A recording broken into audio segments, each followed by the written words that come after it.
Hello students, welcome to Priyanka ki Pathshala. Today we start the topic subject verb conquered. This is the topic of English for 9th and 10th class. As we know that verb change according to subject. बेटा जो verb होती है वो हमारी वो subject के according change होती है.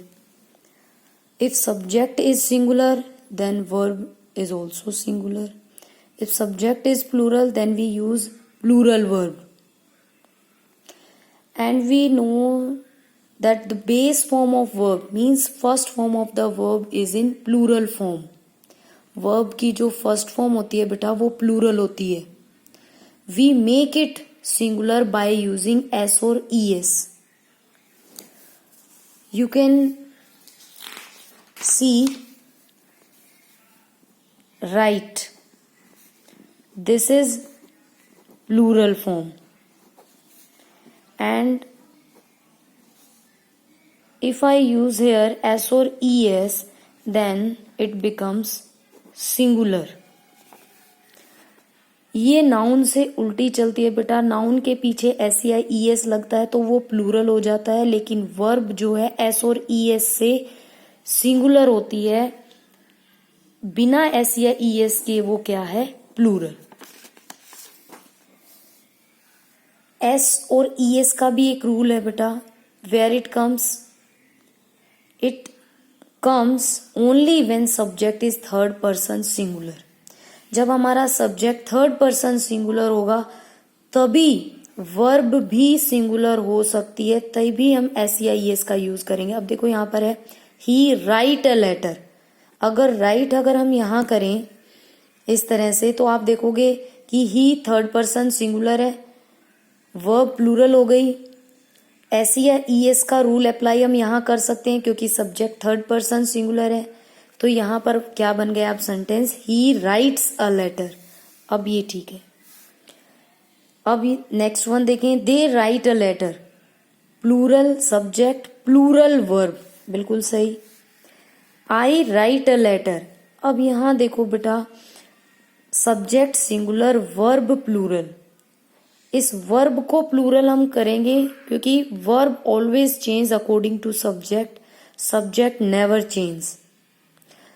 अब सब्जेक्ट एस या ई एस का रूल यहाँ अप्लाई नहीं हो रहा है क्योंकि जो हमारा सब्जेक्ट है वो फर्स्ट पर्सन सिंगुलर है. इसीलिए हम क्या यूज करेंगे यहाँ पर? एस या ई एस नहीं आ सकता, इसीलिए विदाउट एस या ई एस प्लूरल वर्ब ही आ जाएगी इस फर्स्ट पर्सन सिंगुलर प्रोनाउन के साथ. It's clear? Now we discuss some other rules of verb agreement. We just identify the real subject of the sentence and according to the subject we put the verb. हमें subject को पहचानना होगा कि वो singular है या plural है.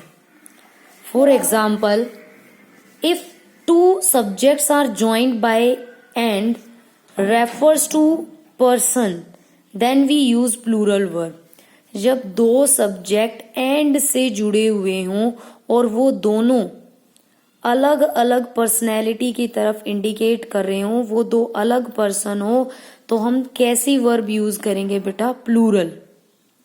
एक और एग्जाम्पल देखें. यहां पर भी दो सब्जेक्ट हैं, हमने एंड से इनको कनेक्ट किया और दोनों की अपनी अलग अलग आइडेंटिफिकेशन है. So we use plural verb. Next rule.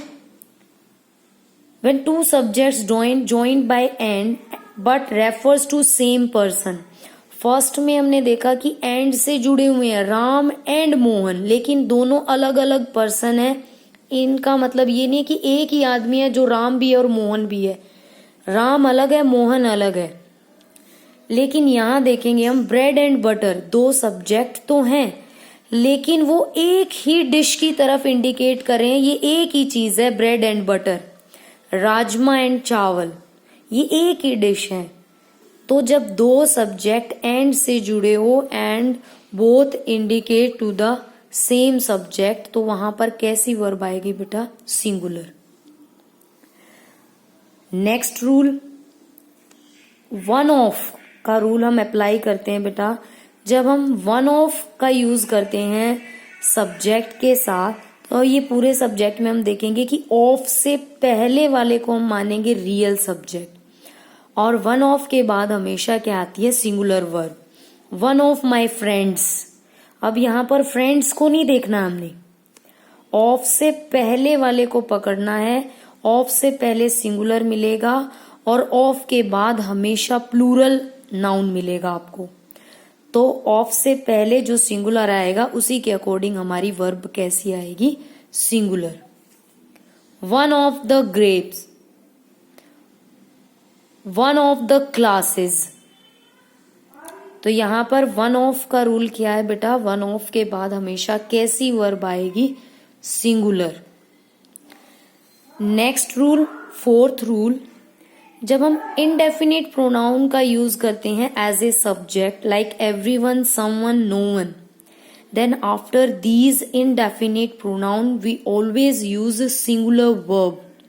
ये इनडेफिनिट प्रोनाउन है, कौन है सब्जेक्ट पता नहीं कोई, तो इनके बाद हमेशा किसका यूज होता है? सिंगुलर वर्ब का। Someone is asking for T, everyone is present here, no one has to come।